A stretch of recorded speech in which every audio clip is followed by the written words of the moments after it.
A very good morning and welcome to Yes 101's Visual Radio, bringing you the news. I'm Theruni Karunaratna. News First headline. In your top stories this morning, heavy rains and increased flood risk expected in Sri Lanka. Sri Lanka Triforces mobilized for potential flood response. In news overseas, top UN court orders Israel to stop Rafah offensive. And in sports, it's football, Inter Milan's Martinez named Serie A player of the season. On to those stories in detail now. The Met Department says that heavy rains and strong winds are expected to continue due to the southwest monsoon.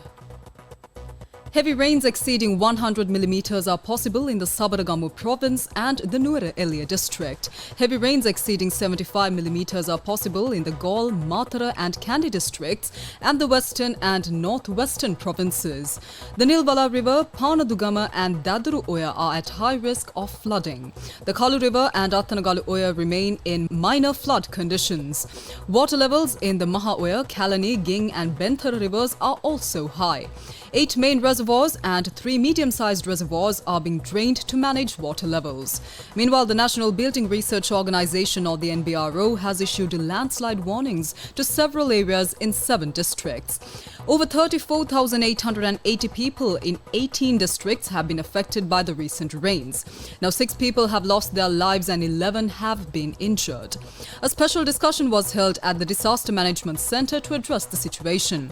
State Minister Pramita Bandara Tennakon announced his plans to develop a national program to prevent tree falls, implement a national policy for safe roadside tree planting, and expedite measures to control flooding in low-lying areas caused by unauthorized constructions.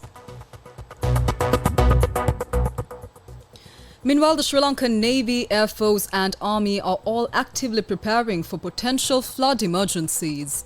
42 teams comprising over 150 Navy personnel are ready to be deployed in flood-affected areas.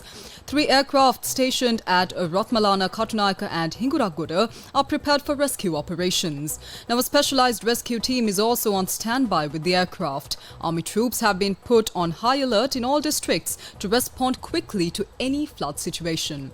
Let's now take a look at your news overseas. International news. In news overseas, the United Nations top court, the International Court of Justice or ICJ, has issued a dramatic ruling ordering Israel to immediately halt its military offensive in Rafah. It acted in support of South African application last week, which sought a number of measures against Israel, accusing it of stepping up what it says is genocide. Presiding Judge Nawaf Salam said the situation in Gaza had deteriorated since the court last ordered Israel to take steps to improve it. Israel has vehemently denied the allegation and signaled it would ignore any order to halt its operation. Reading the court's ruling on Friday, Nawaf Salam said Israel must immediately halt its military offensive and any other action in the Rafah governorate, which could bring about the physical destruction of the Palestinians, alluding to what constitutes genocide under international law.